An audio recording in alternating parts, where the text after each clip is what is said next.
Good morning, and welcome to Baypath University's 10th Annual Cybersecurity Summit. I am thrilled at the turnout today, both physically and virtually online, that we have for our achievement of our 10th anniversary event. I am Matt Smith, the Director of the Cybersecurity Programs at Baypath University. We began the summit as a way to highlight our online master's degree in cybersecurity for women and men, one of the first fully online programs in the country. A decade later, we are holding our annual summit event. We even went virtual during COVID. And our current cyber programs have built upon our master's degree. We now offer accelerated online undergraduate degrees in cyber with 3 specific concentrations: digital forensics and information assurance, incident response, and risk management. I am proud to announce that this past February, Baypath University was designated as a National Center of Academic Excellence in Cyber Defense by the National Security Agency as part of its National Initiative for Cybersecurity Education. Our Cybersecurity Summit has grown to become a trusted forum for professionals to learn about the latest developments and share the best practices in the cybersecurity industry. And now, with this recognition by the National Security Agency, our programs join an elite cohort of universities and colleges who are working to advance an integrated ecosystem of cybersecurity education, training, and workforce development. Our program's mission is to foster leadership skills and vision in our cybersecurity students with the goal of keeping our nation, businesses, organizations, and our citizens secure. We are helping to keep our front lines cyber strong. I would now like to introduce an important member of our Baypath's own cybersecurity ecosystem, the Western Mass Economic Development Council. For several years, they have been a co-sponsor of this Cybersecurity Summit, and we thank them for their support. Please join me in welcoming Mr. Rick Sullivan, President and CEO of the Western Mass EDC, to share a few of his words. Hi, my name is Rick Sullivan, President and CEO of the Western Massachusetts Economic Development Council. We're pleased again this year to partner with Baypath University in helping to present this Cyber Summit. I want to acknowledge and congratulate Baypath for their leadership position and President Doran for her acknowledgement and leadership in developing and growing the cyber sector here in Western Massachusetts. It's with her leadership and that of Tom Loper and his entire team that Western Massachusetts is poised to grow in the cybersecurity and the cyber plus sector. We at the EDC recognize the importance of cyber, growing and developing our talent and our workforce here, and making the important investments in cybersecurity. Those are all beginning to happen, and they all start right here at Baypath University. So thanks again for the great partnership.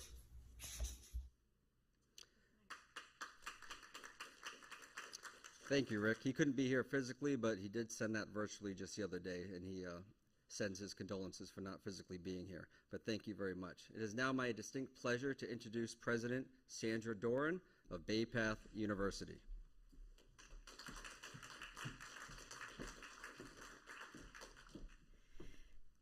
Thank you, Matt.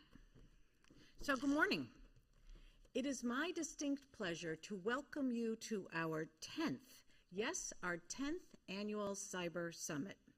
I would like to extend a warm, that's a combination of warm and welcome, welcome to our guest speaker, Ariel Weintraub. Ariel is the Chief Information Security Officer of MassMutual. Welcome to members of our Board of Advisors for Baypath Center of Academic Excellence in Cyber Defense and representatives from the Mass Cyber Center. And of course, we particularly welcome our faculty, staff, students, alumni who are in person with us here in the auditorium as well as online. Thank you all for being here with us today. This year, Baypath celebrates 2 great milestones. It is our 125th anniversary as a university, and it is our 10th anniversary of our Cyber Summit, so 2 great milestones. Over this past decade, our Cybersecurity Summit has brought incredible speakers to our region. In 2012, we launched the summit with Robert Milton, a former commander at Scotland Yard, speaking on the topic of the human side of cybersecurity management. In the years to follow, we would welcome Jen Lesser-Henley, at the time Director of Security Operations at Facebook, Jillian Monroe, the Senior Vice President for Enterprise Security at Fidelity Investments, Tim Russell, a cybersecurity specialist at the FBI, Derek Donnelly, the founder of Black Bag Technologies, which is now a part of Celebrite Labs, and Stephanie Helm, who's with us today, our current head of the Mass Cyber Center and a member of our Cybersecurity Education Advisory Council. Welcome to Stephanie. Our goal for this summit has been simple and straightforward: to help expand both our students and our community partners' knowledge of the cyberspace, and to strengthen the cyber ecosystem consisting of education, businesses, and government. As you heard from Rick Sullivan this morning, we have an incredible depth and breadth of commitment here in Western Massachusetts to grow the cyber ecosystem here. One part of Baypath's role in this dynamic equation has been to place women, first-generation, diverse students in the talent pipeline. That is why we have our programs in cybersecurity and its family of concentrations. I am pleased to share that to date we have graduated hundreds of students, and our alumni are working in organizations and companies such as MassMutual, a very trusted partners of ours, Travelers Insurance, Bay State Health, Voya Financial, Facebook, Raytheon, and Paragus IT, to name a few. At Baypath, we are proud that our graduates are part of the cyber professional workforce. Our efforts in this growing field are strongly tied to our mission, which is to provide innovative, career-focused educational programs that evolve in response, and this is critically important, response to the economic, cultural, and technological needs of our region and beyond. We are doing our part here at Baypath, and thank you to the many companies and organizations that hire our alums. We deeply value your partnership with us and look forward to expanding it in the years to come. So thank you for being here. We have an exciting program for you, and we look forward to sharing this great speaker with all of you. So thank you again. And I will turn it back to Professor Smith.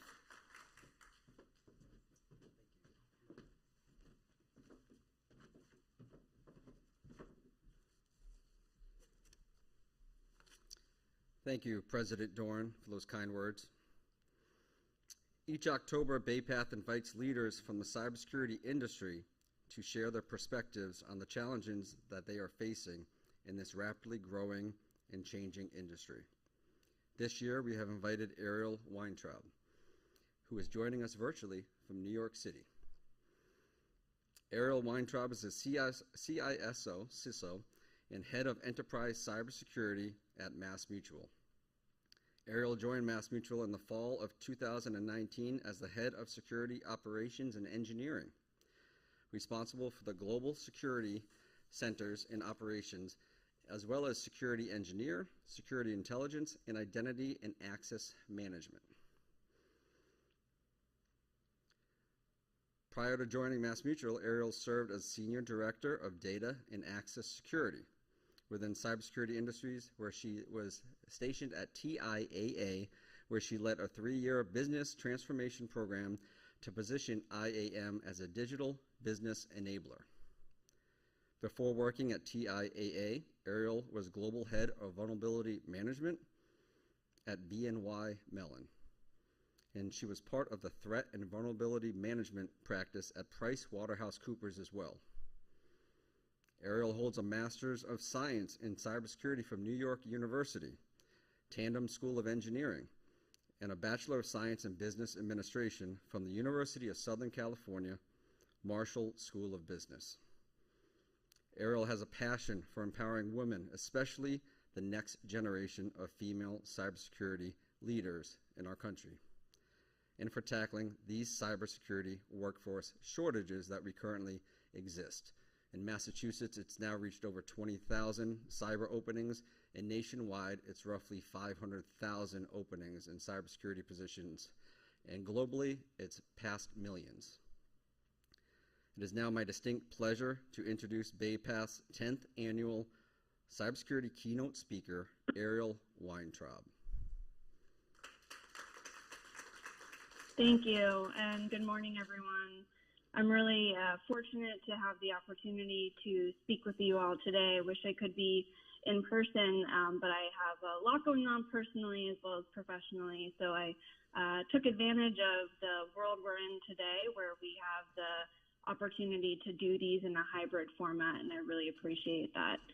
As mentioned, I'm really passionate about cybersecurity in general, but also about how we can empower more women and people from underrepresented communities to join the technology industry as well as cybersecurity more broadly.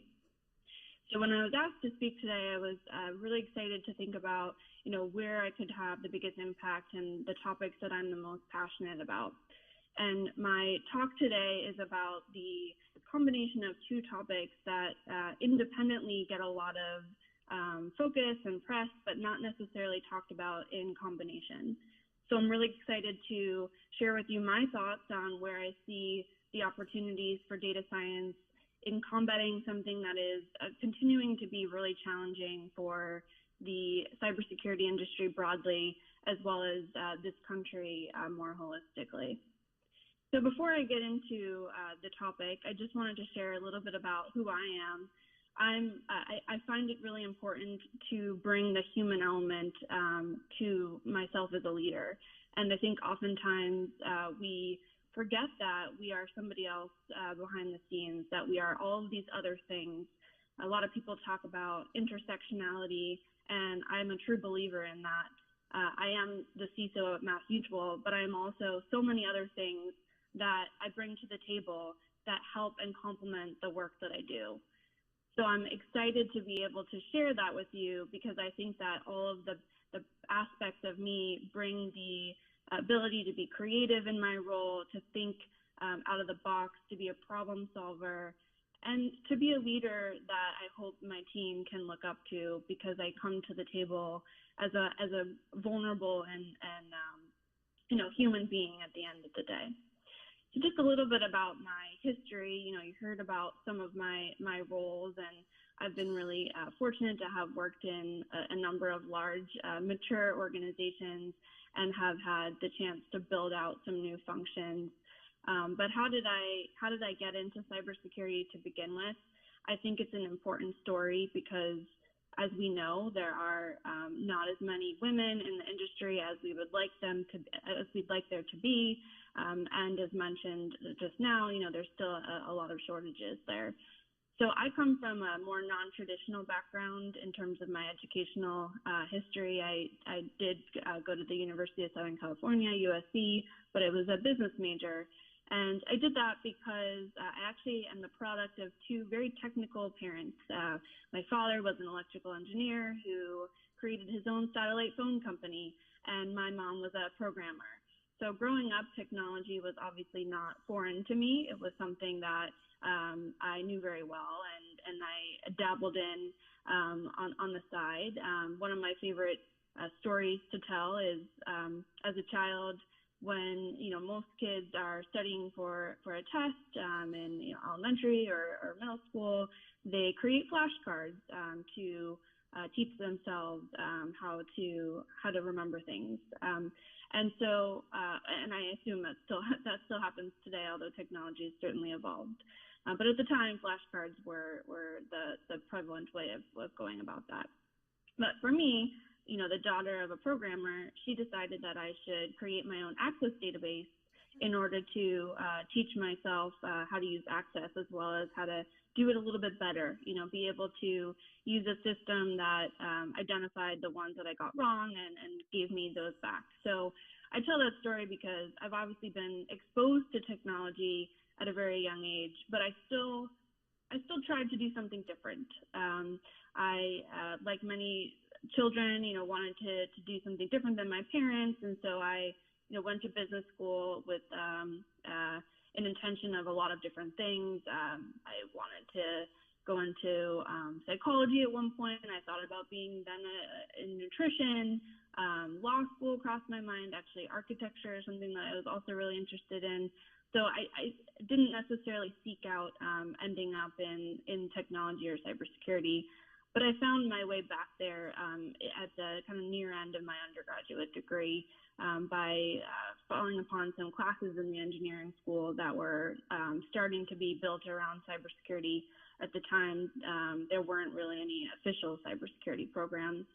And so I say that I kind of found my way into it just by chance of seeing some certificate classes that were available. And then even my first role when I was at PwC was not initially in cybersecurity. It was actually in data analytics. But I somehow convinced the team that was working on a cyber-related project that they should let me join them. And I am absolutely a big advocate of the motto, fake it till you make it, although I've been given some criticism about using that saying. It's definitely something that I live by. And so although I didn't have the computer science background or the engineering background that many of my peers at the time in that group did, I was determined to enter that part of the workforce. And so I think it's an important story that I tell people who are interested in joining cybersecurity, because there's not one path to get there. We are fortunate that we have so many undergraduate and graduate degrees now available to us in the cybersecurity space. And we, at Mass Mutual, for example, we do actively recruit from these programs. But at the same time, I don't think we can't only recruit from those programs. We get some of the best talent actually recruiting from psychology degrees or political science, communications, because ultimately we are problem solvers.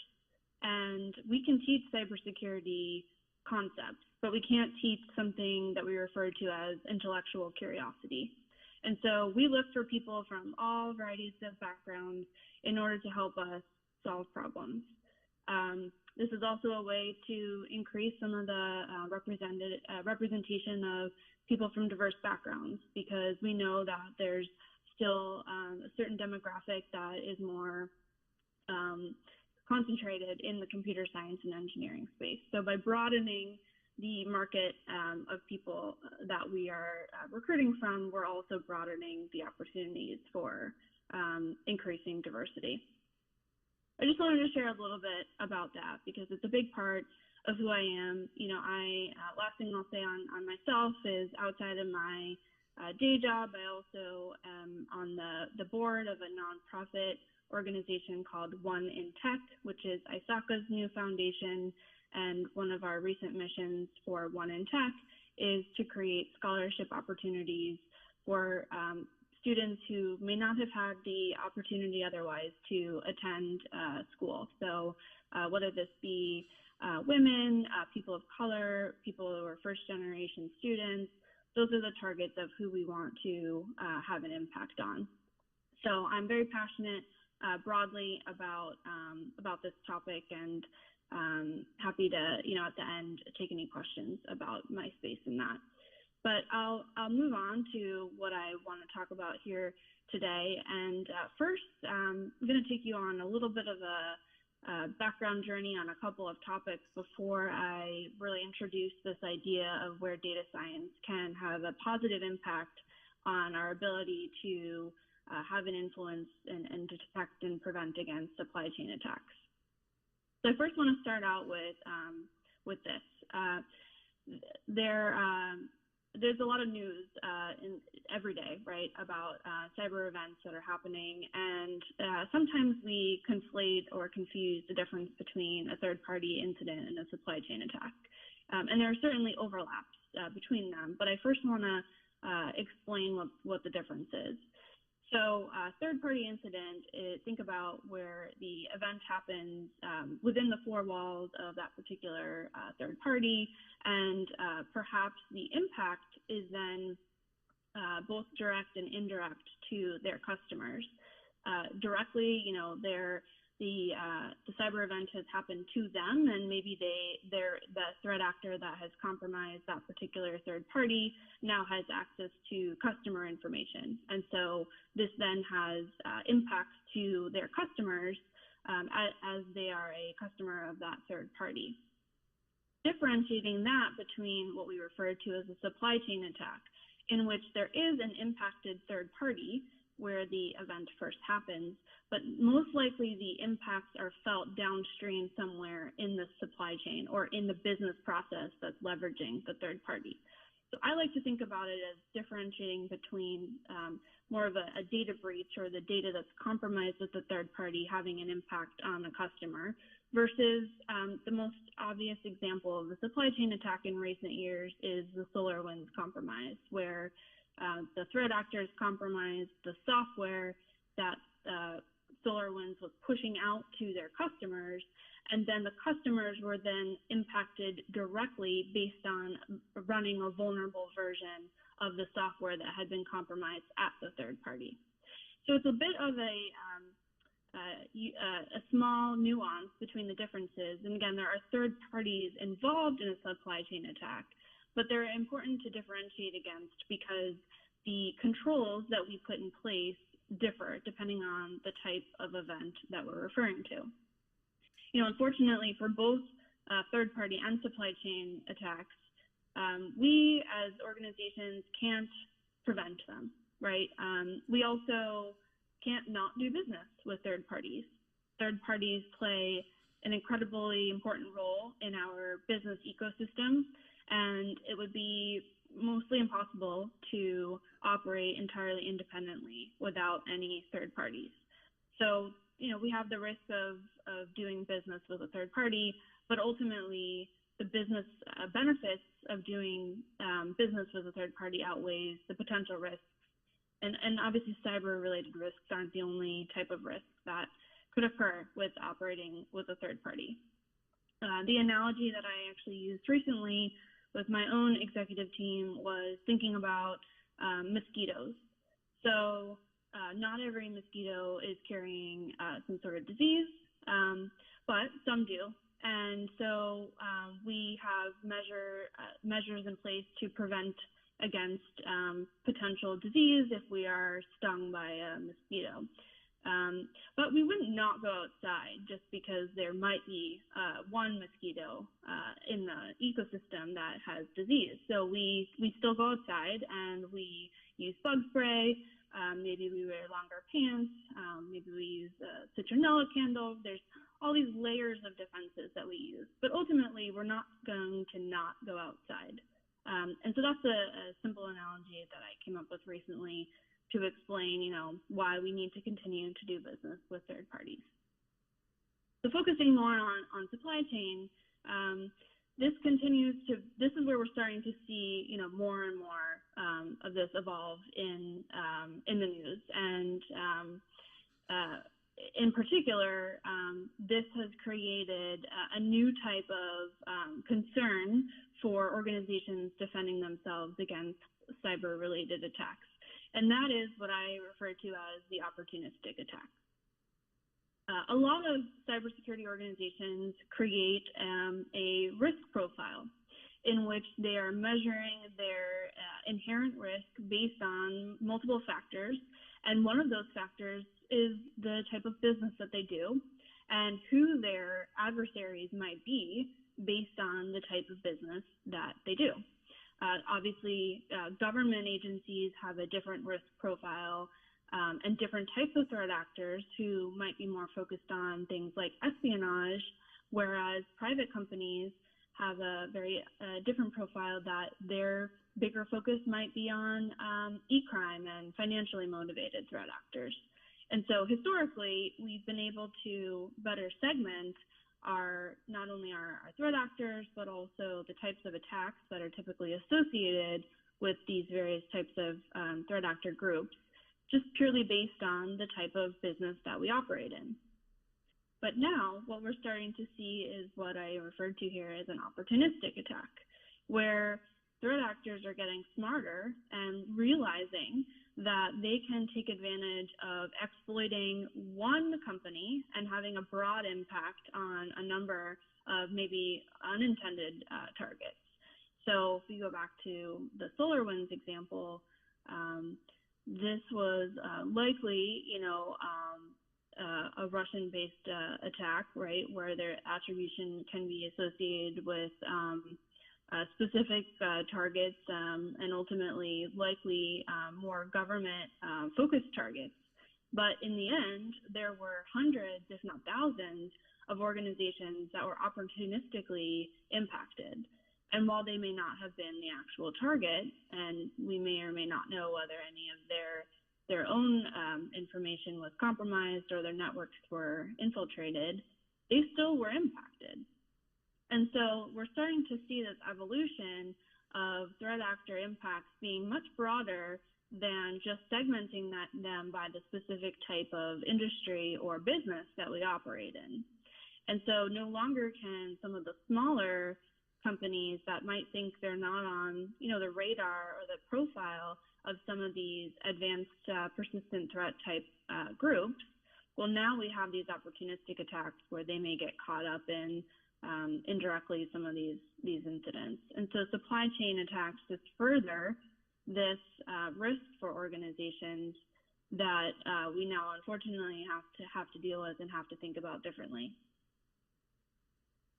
I mentioned that supply chain attacks are every day in the news, and this was just a few days ago. I, put in Google News supply chain attack to see what the latest things that popped up are, and every day there's something new, really, that is being in the news. This continues to be the focus area for a lot of executive teams in terms of where is the biggest risk for our organization. And where I'm going to talk at the end is how I think data science is really the only opportunity to help us here, because these are things that we can't prevent. We cannot prevent, individually, organizations cannot prevent an attack happening at our third parties. And so the layers of controls that we have thought about within our own organizations only go so far. On the third-party risk side, I mentioned that we have different controls in place. So most, if not all, organizations in their cyber programs will have a third-party risk program where they're doing due diligence and assessing the controls of that third party, depending on the type of business that organization or that third party provides to the organization. The level of assessment might be different. But that only goes so far, right? It can reveal maybe some issues that we want to be resolved before we're going to sign a contract or before we're going to renew a contract. But ultimately, we can't prevent that incident from happening at the third party. And so these supply chain attacks, where we have layers of events happening at multiple points of the ecosystem of our business processes, just make it even more complicated. It's some of these news articles or these recent events that have happened, they're hard to even understand and pinpoint the origination of the event. It's these layers of compromised, basically endpoints in the attack where the individually compromised companies are being chained together to create this larger impact, which is many times, as mentioned, opportunistic. So I pulled one example, which is really recent, from about a week ago, that I think is a really good example of why supply chain attacks are so opportunistic, and then starting to introduce where I think we have maybe some opportunities to protect it ourselves. So about a week ago, there was a chat services function that was targeted in a manner that was very similar to what happened to SolarWinds. So the software itself was compromised so that when the organization downloaded the latest software update, they then had a backdoor installed in their environment. So this is literally the definition of opportunistic. The threat actor behind this would not have had well, they might have had an idea of one of their customers that they wanted to then have access to based on them then downloading this malicious update with the backdoor in it, or maybe not. Maybe they're just taking advantage of the fact that it says on their website that they have more than 15,000 customers across 51 countries. Well, that seems like a really good target for a threat actor when you think about opportunistic attacks. Now, any one of those 15,000 customers that download that malicious update now have a backdoor that threat actor can take advantage of. And so the backdoor is where we have this I'll introduce the topic of persistence, and this is where we start to see maybe some glimmers of hope in what we can do as an industry to protect ourselves against these growing types of attacks. I pulled a little bit of data from the most recent Verizon data breach incident report, and unsurprising, system intrusions are on the rise and the number one type of breach when they evaluated the different types of patterns. And then in particular, when we look at the different entry points or intrusion points of cyber events, we see that partners or third parties and software updates from a supply chain perspective are the top two reasons. So the data supports this theory that supply chain attacks are continuing to be the number one threat that organizations are up against. Okay. So I mentioned that I want to bring together two topics that at the surface may seem like they are very different. And so what I'm going to do is first give you some insight into what I mean by data science, because data science has a wide variety of applications and usage. And so I want to focus specifically on where I see the opportunities for data science. The premise behind what I'm introducing today is that, as mentioned, we can't prevent the supply chain attack from happening. We can't prevent the incident from happening at the third party. But what we do know, or what we can detect, is what's normal in our environment based on traditional business processes. And so I'm going to come back to this in a minute, but the idea here is that we need to better understand what all of our systems and our assets and our identities and our people are communicating with in order to be able to detect those anomalies. So data science, as mentioned, has a wide variety of applications. And we're starting to see a lot of convergence of data science and cybersecurity opportunities. Some universities are now starting to put together full programs or courses that combine the two. I actually recently completed putting together some lecture materials for a course that will be offered through NYU as a partnership with MassMutual. And so data science is a number of components, and data analytics and data engineering support the foundation for what we're building with data science. So data science, in this context, we mean machine learning, predictive modeling, and some advanced analysis that requires a foundation of analytics and engineering capabilities. So I want to just start by telling you a little bit about some of these concepts, these fundamentals that I think are important for us to then think about how do we design controls in our environments that allow us to protect ourselves against supply chain attacks. So first, I'll talk a little bit about the difference between rule-based and machine learning models. And I'll mention that there's been a lot of focus in recent years on developing machine learning models, and sometimes it's marketed as like a silver bullet. It's going to solve all the problems. But in actuality, there's actually a lot of times where a more simple rule-based model can actually be the better choice. So it's important for us to differentiate between the two. But if we design the machine learning models properly, we can really create controls that are very robust, they're very flexible, and it will really have a transformative impact on the maturity of a cybersecurity program. And today I'll talk about that in the context of supply chain. So on the rule-based side, these are models that we can create a predefined set of conditions that are always applied in the same way. And this is more thinking about it in terms of like automation, of how do we automate the work that maybe a human is doing based on following some sort of playbook. A really good example of this would be if you have a list of blocked IP addresses or domain names that are associated with some sort of malicious activity. That would be an indicator of something that if you see this, then you want to block that.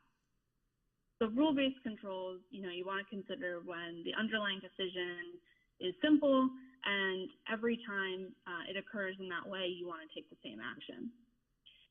But obviously this is fairly rudimentary, and it can get complicated pretty quickly when there's too many conditions that are occurring at the same time for a single control. So for example, you might generate an alert if a customer is trying to authenticate to a system 5 or more times and it fails at least twice. But due to that kind of inflexibility of that particular rule, the thresholds will need to be periodically retuned in order to stay aligned with how the threat landscape is evolving. And so there's subjective inputs into that you can't pre-code upfront. So why machine learning is such a great opportunity is, wouldn't it be great if your controls can actually update themselves in an intelligent way based on other factors that are coming in from the environment? So this is exactly where machine learning can be applied. A machine learning control is going to use that historical data to train the model, and then it will leverage automation, being able to do some higher level decision making at the same time. So this is really important because in most cases you can't come up with a set of rules that are going to be known in advance in terms of what is good or what is bad. And so these types of models are fairly complex and can be inflexible if we are training the data based on specific data that doesn't change over time. And so there's a lot of overhead in terms of defining the problem set itself, creating the right data sets, and making sure that the models are tuned effectively. So on the other hand, if we combine the two together, if we combine rule-based and machine learning together, we can have some really great results where sometimes the models can output rules, which then can input into the models. And so these rule-based guardrails can actually be built around the model to make sure that the rules themselves and the models themselves are built in a way that are constantly updated with changes in the environment. So here's an example. Your model might raise an alert if there's some kind of risky authentication event that is happening, and in a rule-based model, you would just block that outright. But on the other hand, you might not want to immediately block that activity because you might want other activity to first occur in order to then determine how risky that actually is. Binary events are really challenging to find the combination of how they're impactful, and this is the real premise behind how we're going to use it in detecting and preventing ourselves against supply chain attacks. We have to think about these things together in context of each other. And this is why humans can only go so far in a security operations center that are evaluating individual alerts that happen. Individually, the alerts probably mean nothing. They don't have enough context, they're not necessarily bad, and it will be really challenging for a human to find all those connection points between individual events that happen through the course of a day. They may not even be evaluated by the same security operations center analyst, depending on how the SOC is set up. So creating these ways to combine both the rule-based and machine learning models is a way to create really effective rules to process through a lot of data effectively. And so, again, rule-based controls can be really useful when we have very static decision-making processes like watch lists, but they really aren't going to scale effectively as the complexity of the process increases over time. So these combination models where we're using both really allow for robust decision making and optimizing the opportunity to take advantage of both of these types of approaches. So one other foundational component that I think is important to understand, where I think we have this opportunity for supply chain, is differentiating between our supervised and our unsupervised types of models. In supervised learning, you actually first have to label the data. And so while supervised can work really well, you may not always have the ability to gain access to a data set that can be entirely labeled, or you might have to create that data set, but that can be pretty expensive to create. On the unsupervised side, we have clustering and anomaly detection. And this is where we have some opportunities with anomaly detection for supply chain. So it's not necessarily important for you to understand the specific nuances of these types of models, but just know that any type of machine learning application that you're building a control, we have to make decisions about what type of model we're using in order to solve the right problem. So I'll focus specifically on anomaly detection. And anomaly detection is where we want to identify unexpected observations in a particular data set that are different from other types of activity. And, you know, again, this is where anomalies are not necessarily just one difference, which is more like a pattern-based anomaly, right? You can identify a human can more easily identify that anomaly. An anomaly-based model is going to take advantage of some opportunities for creating more context around the model. So usually with anomaly detection, we assume that we have no ground truth labels to tell us upfront whether something is anomalous or not. And so the output of our models can take a variety of forms, but typically the results are then ranked in a list of observations that can be predicted to be anomalous in some way. So as this probably sets it up to describe, you know, this is really common in a cybersecurity practice. We can observe anomalies all the time in data that might be indicative of some sort of cyber attack, or just some sort of, you know, unexpected behavior that you want someone to further analyze. But there's just way too much data for us to label all of our telemetry as whether it's anomalous or not. And so machine learning and anomaly-based machine learning creates this framework for us to be able to identify where we have anomalies in these massive amounts of data. And again, that is just way too much data for a human to sift through.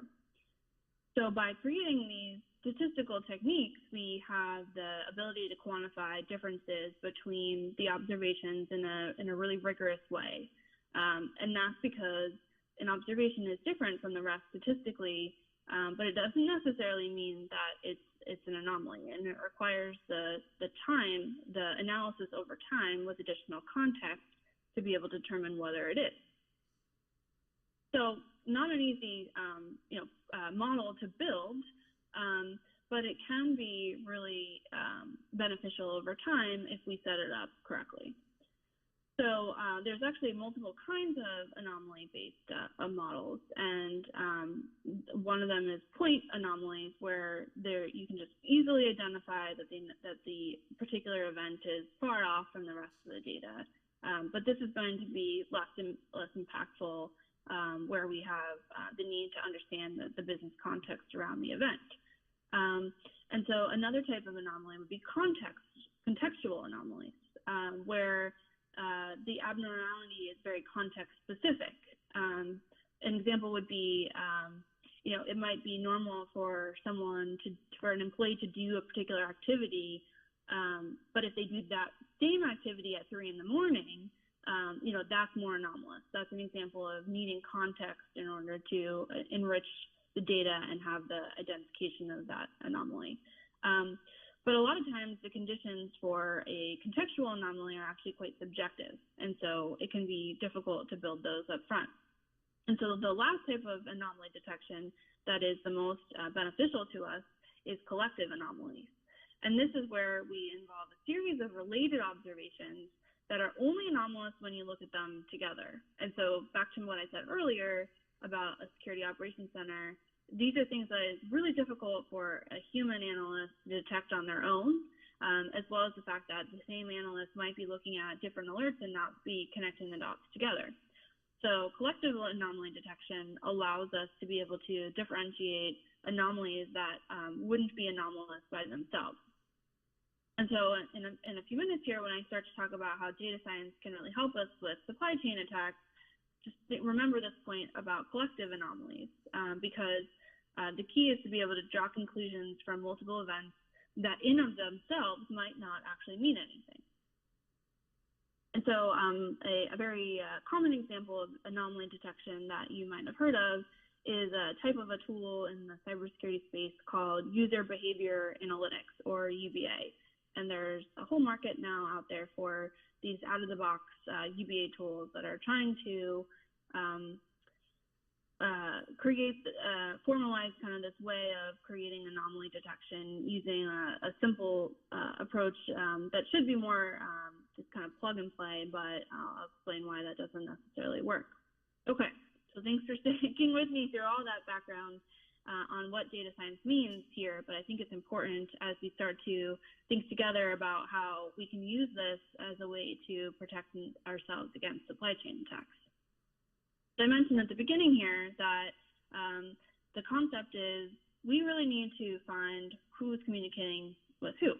Remember what I said about that we don't do enough of understanding, what is happening in our own environment. So it's obviously this old saying around, trust but verify. And I think that we've kind of forgotten that.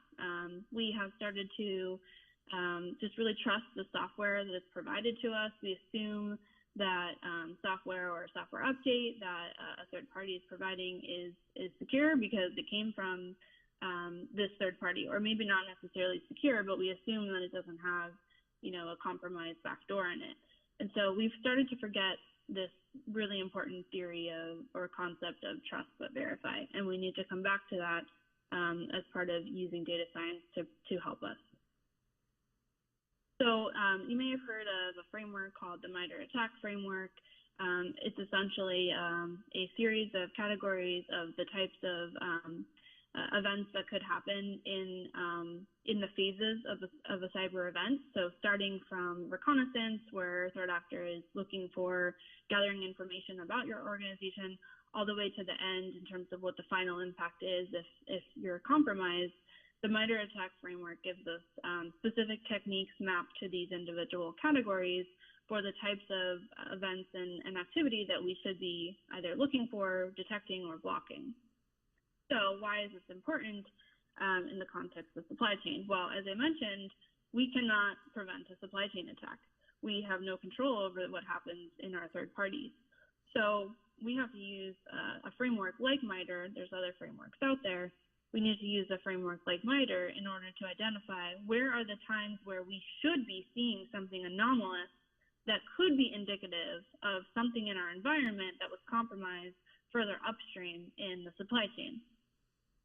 So, I'll use persistence here as an example because I have that tied back to one of the examples I mentioned at the beginning.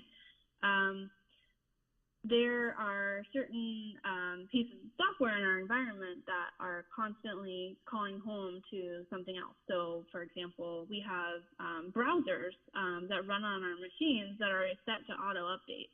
So it's actually expected that the browser is calling home to something that's actually outside of our organization in order to pull down those updates. Okay, so that's something that we can baseline as normal. But what happens if something else that you aren't expecting to call home to something is starting to talk to something else? So remember that telephone, like who is really talking to this particular asset? Should they be talking to that asset? There's hundreds of examples here in the MITRE ATT&CK framework where we can detect something that looks different. I want to continue to reiterate that we cannot prevent this. So we need to make sure that at every stage, every single stage of this MITRE attack framework, or if you're using, the cyber kill chain, that's another framework. In every single phase, we should have the ability to create a data model that detects that something looks malicious. This is the new version of layers of control, right? This is detection layers of control. We can't prevent it, but where can we detect it? We obviously want to detect it as far left as possible. The earlier we detect it, the better. But we can't just rely on that. We can't just rely on our reconnaissance scanning. We see the security operations centers are constantly monitoring for who's scanning us from the outside. That's just one piece of it. That's more easily done through rule-based detection. Some of these other categories, we have layers and layers of communications happening in our environment, especially organizations as old as mine that has been built on a number of legacy systems, business practices, applications, some cases, business areas that we've divested, just layers and layers of complexity. All of these categories of the attack framework are challenging to do this sort of detection by ourselves as humans. We have to build the models to be able to baseline what's normal over time and then detect those anomalies. So back to that example at the beginning, this piece of software has now a backdoor embedded in it. And maybe that software is on auto update. I don't know enough about this particular one, but maybe that software is on auto update, and so you would baseline the normal communications of who that piece of software is communicating with, and that would be the server of that third party that is pushing the updates. But you shouldn't expect that same piece of software to also be calling back to a command and control server. But how would you identify that? It's like a needle in a haystack if you haven't first baselined what's normal in the environment. That's not something that a human's going to be able to detect. So this is an example of the persistence category where we can create these models to help us detect if we get to that point in a supply chain event. So I mentioned a few minutes ago that there's a whole category of user behavior analytics that is trying to build this kind of out-of-the-box capability for organizations to tap into. And those are helpful. There's certain things that can be found through a UBA tool that are contextual type of anomaly detection. But it turns out that most organizations are very unique and have their own types of inputs, their own context, and their own business processes that can't be understood by just purchasing a third-party product like a UBA product. And so, as an example at MassMutual, we're building our own. We're creating our own system for detecting these anomalies based on the premise of a UBA model, but being able to do it in the context of our own environment. So we leveraging our data science team to create these models based on the fundamentals that I just described to you, and combining that with our existing security operations centers tool of a SIM, a security information and event management tool. That's what our SOC uses in order to monitor the alerts. We're combining all these things together to be able to create more modern-based detection capabilities that ultimately spit out a smaller number of alerts for our SOC analysts to monitor, but actually could be more interesting for them to investigate. And just a little bit of a pivot sidebar here for a minute. When we come back to the topic of talent, we know, as mentioned, that there's a vast shortage of talent in the market, and so one of the ways to make sure that we are focusing on retention of our existing talent is that they're working on exciting work. We see a lot of burnout in the Security Operations Center because if not properly tuned, SOC analysts can be focusing on activity that is most of the time just a false positive. And if it's not well tuned, they're not going to learn anything. They're just constantly dismissing these alerts that don't mean anything. So if we bring all of this together, we actually create these opportunities for our existing SOC analysts to investigate quite interesting alerts that allow them to have access to in one place all of the context around multiple things that happened in many phases, for example, of the MITRE attack framework, for them to pull everything together. So I think that this is really an exciting way for us to retain our top talent in our environments because they're not going to get bored. There's so much for them to do. And then I guess lastly, with anything, practice makes perfect. So data models are only as good as the models that you've built. But what's really exciting as an opportunity, and again, further allows your team to feel valued and that they're constantly learning, is to use what we refer to as purple team exercises. This allows you to actually tune your data models and test the stock's ability to detect and respond in real time. If you're doing this through a third-party product, like a EBA product, you might not be able to actually tune your models in real time. If you build out your own anomaly-based system, you can actually run purple team exercises alongside the team that's building the data science models and have those constantly tuned. So you can determine if your activity that your purple team is doing is actually detected in the models, and if it's not, you can tune them. This allows us to drive up our true positives and drive down our false negatives as well. You don't often know what you don't know, and purple team tests are the best way to do that. So when we think about that in the context of a supply chain, we don't often do purple team testing or even red team testing in the theme of a supply chain event. We do it typically more in the context of assuming that a threat actor has compromised our environment directly. They've exploited a vulnerability in our environment, they've sent a phishing email, etc. We need to do more purple team testing or red team testing even, using supply chain real-life scenarios so that we can start, back to this MITRE framework, we can start to really detect at every phase of the event where something has occurred that looks anomalous. And this will take time to really tune and be able to mature, and most organizations are not there yet. So this is my introduction of this opportunity as an industry for us to be able to protect ourselves against supply chain attacks. Because again, we can't prevent them, we can only detect them. And that is the end of my prepared remarks. So I think that this should work to open up for questions. Matt, is that right?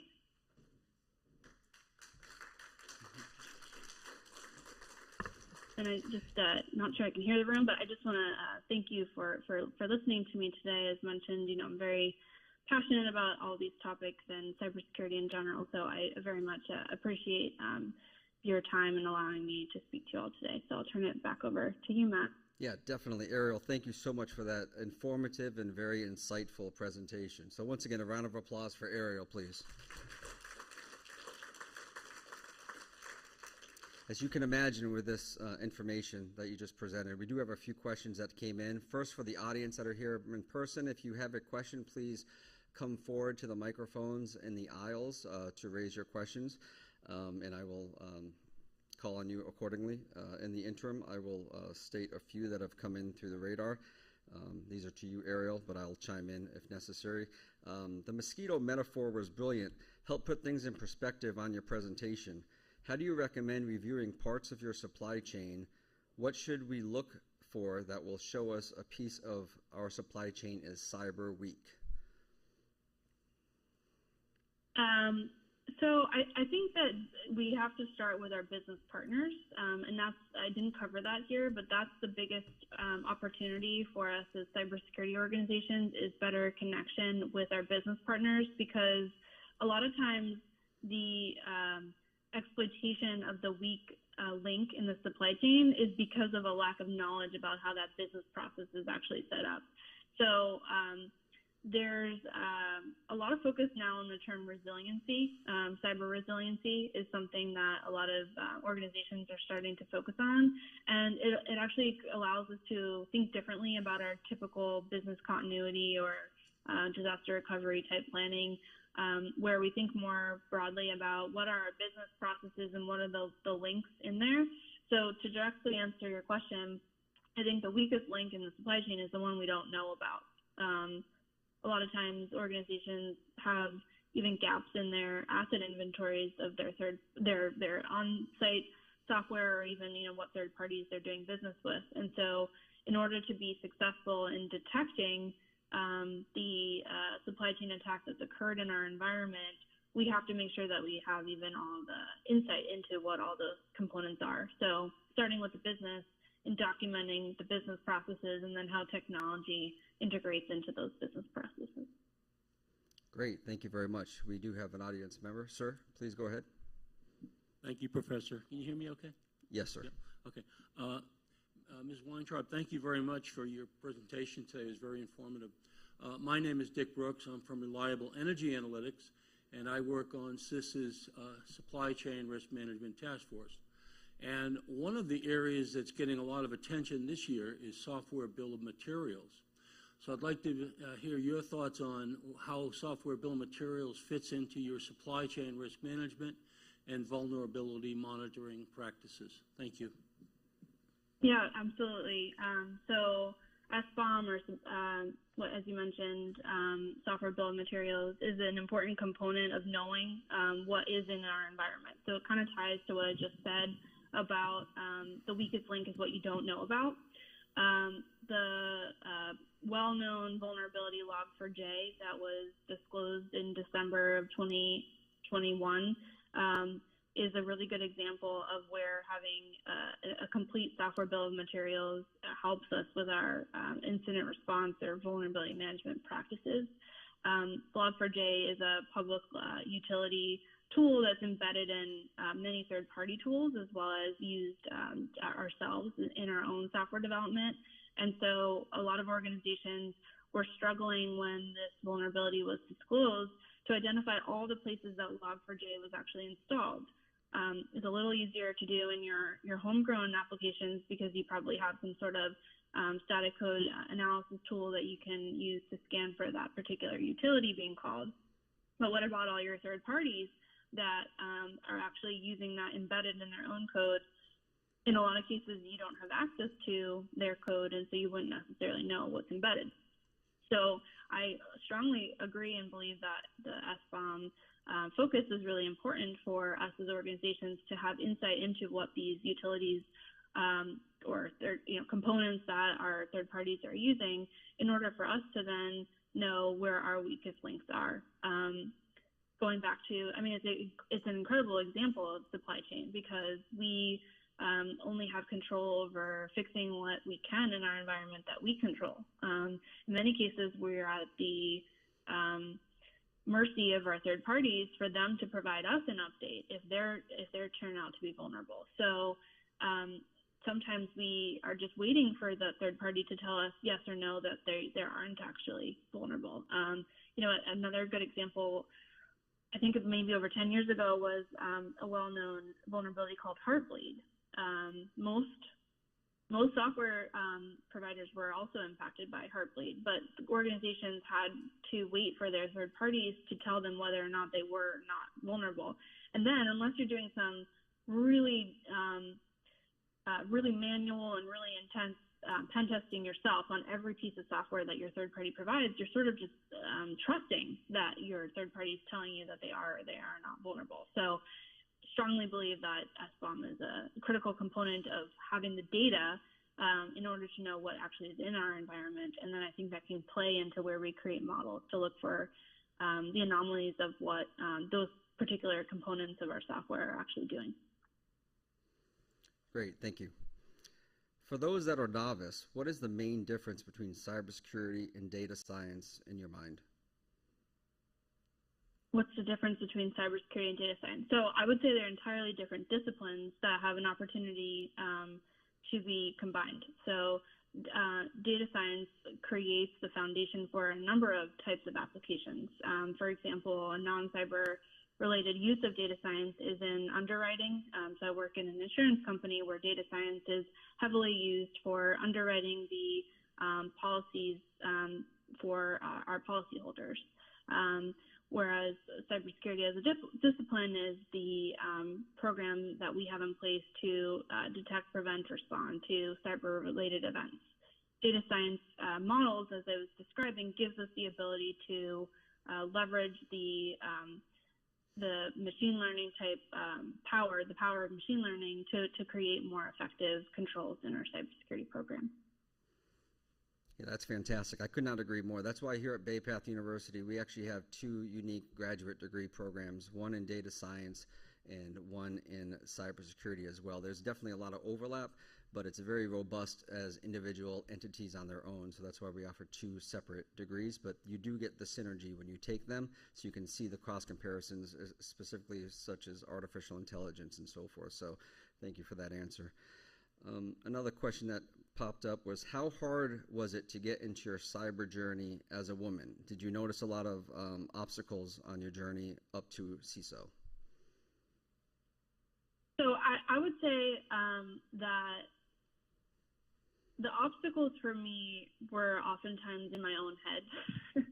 I think, I was often the only woman in the room, oftentimes younger than some of my peers, and so I would create this complex in my own head about my own self-worth and whether I was worthy of being there. And so I actually think that self-confidence or lack of self-confidence tends to be the biggest obstacle for us as women in feeling like we are worthy of being there. I don't think that I can't think of any actual specific examples of where there was something that happened to me that I really felt like I was being discriminated against as a woman. I honestly think it was all in my head. And this is why I'm really passionate about empowering more women to join the industry and mentoring others. So I do a lot of mentoring through MassMutual, as well as through some of the other organizations I'm part of, to mentor other women, because I think there's just quite frankly not enough of us, and it makes us more comfortable to see others in the room with us. At MassMutual, I'm really fortunate that we have a lot of female leaders in our cybersecurity program, and so in my journey to this role, I have had a lot of other women supporters of me along the way, as well as our previous CISO was a big advocate of also empowering women. So that was one of the reasons that I joined MassMutual, to work for him initially, and then had the opportunity when he retired to step into the CISO role. So I think that we have to just help each other as women and continue to boost our own confidence along the way. Great, thank you. Does each corporation have their own cyber risk program to deal with their supply chains, or is there a model to follow, such as through NIST or the government, that provides a foundation framework as to where to start in making sure your supply chain is secure and strong? Sure. So there are a number of frameworks that exist. NIST has the NIST CSF cybersecurity framework. They also have a new, not as well-known framework called I'm not going to get the actual name right. I want to say it's 800-163 or 53, and it's focused on cyber resiliency. So I talked earlier about resiliency. This framework is actually pivots from CSF a bit in focusing more on how do we respond and recover from cyber-related events, and how do we be more cyber resilient. So absolutely, organizations do not need to start from scratch. What I will say is that I don't think out of the box any framework will be 100% applicable to any company. Back to the context point and the business process point, we have to understand how our business processes are set up in the context of where our vulnerabilities are.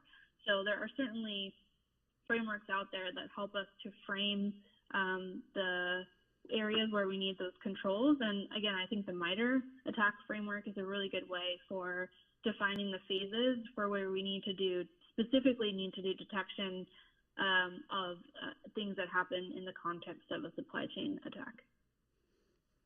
Great, thank you. Are cyber jobs and data science jobs flexible, such as at MassMutual or other organizations? Can you work from home in a post-COVID world, and what is the work-life balance that you currently have? I mean, I think that one of the biggest silver linings of the pandemic has been our recognition of the fact that most of the work we do can be done hybrid and virtually. So I do most of my work virtually. What I'm starting to recognize is that I can do almost any meeting virtual. What I can't do virtually is some of the intangible connections that I have with my my peers, my team members, my stakeholders. And so I really appreciate the opportunity to come together in person for intentional purposes, but not as a mandate for every day. So that's the policy that we follow, which is, come to the office on an intentional basis, not to just come to the office to sit in front of a computer and not talk to anyone. Great. Thank you very much for that insight. We have about time for about 2 more questions, so if there's any in the audience, please step forward to the mic, and we'll definitely get you accordingly. This one's quite long, so bear with me. Someone wrote, many companies and organizations rely on supply chain, but often a portion of that supply chain involve other countries outside of the United States, such as China, for example. How do we protect ourselves and deal with a weak supply chain if we must do business in China or elsewhere? What are things to look for, and how do we protect ourselves since we do not govern other countries or corporations that reside outside the U.S. borders? Yeah, I would say in some ways it actually doesn't matter where the company is domiciled, because we still have no control over what happens in that third party, whether it's in the U.S. or in another country. Now, at the same time, we are seeing in the U.S. more regulations that are focusing on technology providers and other types of industries that were not previously regulated. Historically, only financial services, healthcare, and government, and maybe some of the energy sector was more regulated. But things like retail and specifically technology software was definitely not regulated. And so now we are starting to see a lot of focus on regulation there. But regulation isn't necessarily the answer to ensuring that these organizations aren't compromised. It's certainly one step there. So to that point, if we're doing business with a country where they aren't as regulated or they don't require the same type of cybersecurity controls in place, I think that just further solidifies my point about the need for detection of the events. So if we decide that we are going to do business with a particular organization that's based somewhere else, then we need to know that we're doing that, and that's where the documentation of our business processes and what the providers along the way in the ecosystem are, that's the importance of having that documented.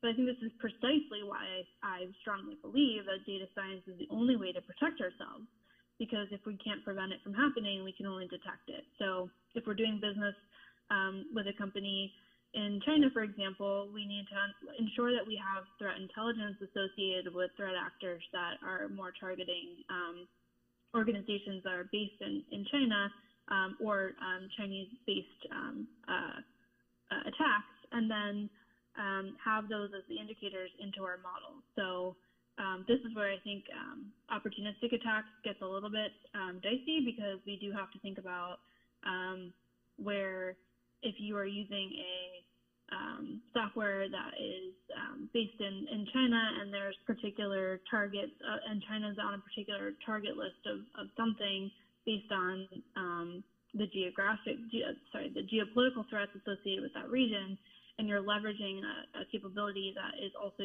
you're a customer of that tool, you may not be the direct target. You're the indirect target. So now I'm just sort of rambling, but I do think that it all comes back to the detection of the event in the various phases of the attack. Great, thank you very much. And for our last question, we do have a member of the audience. Please, when you're ready, ma'am. Hi, I'm Tanya, new student for the Baypath MSCIS program. I don't know if Ariel can see me, but I'm a big fan of the fake it till you make it, given that I'm starting school. What positive mindsets and attitudes can you suggest for us students who are not yet immersed in the field to have in mind as we go through learning in these 2 years or less for some? And thank you for your email. I was sitting in the last row, so now I see it. And thank you very much for your presentation as well. And to Baypath for having their 10th summit. Well, and thank you for joining. I'm excited about the next generation of students that are also passionate about this topic. I think, the fake it till you make it motto can also get you in trouble if you try to pretend like you know what you don't know. So I think the complement to that motto is also to be open about what you don't know and ask a lot of questions. So for me, it's been a lot of inquiry. And I mentioned at the very beginning that I'm a lifelong learner. I really enjoy staying up on what the latest threats are and constantly reading and learning about new things. So I think my advice to you just starting out in the field is to be hungry for information, stay on top of what the latest the threats are that are being covered in the news, and then just leverage your network to ask a lot of questions and to constantly want to learn new things. And final plug for mentorship, because I think mentors, especially for women, can go a long way in creating that self-confidence that you need in order to be successful. Thank you very much. That was a fantastic answer. And I actually do apologize. We did have one last second question that came in through our live YouTube channel, and I'll raise that now. Public school districts have been hit by attacks. They seem to be increasing in intensity, but lack the resources to address the problems that are above and beyond the routine security solutions they implement. Any ideas of what to do with the municipalities or the public school sections that don't have the cyber expertise? Yeah, I think this is a really good example of opportunistic attacks.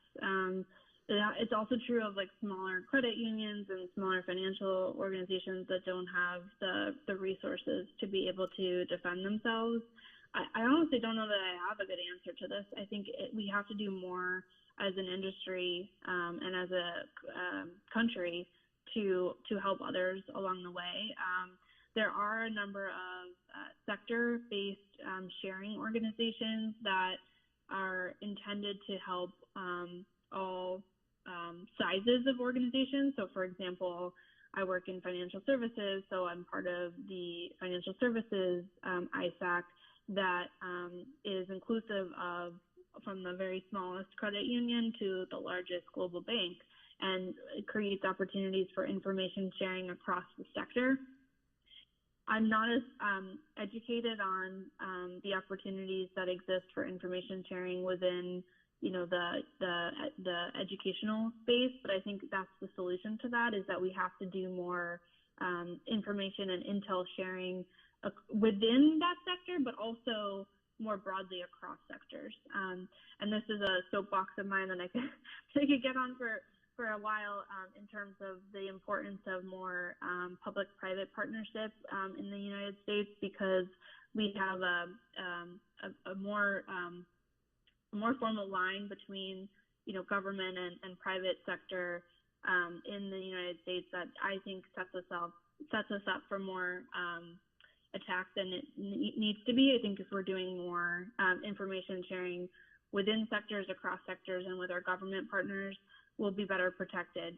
Many other countries don't have that same line between public and private. So I think we have to do more. So I don't have an answer to how we solve it tomorrow. I just know that we have to do more as a country and as an industry to bring everyone along, because ultimately we are only as strong as our weakest link, and sometimes that means the weakest link in our business process might actually be some small organization that provides something important but isn't necessarily having the resources that they need. Great. Ariel, thank you for that final fantastic answer. And I personally, as well as Baypath in its entirety, want to thank you for taking time out of your busy day to provide us with your presentation and your expertise in this arena. So please, everyone, Ariel Weintraub, please. Thank you.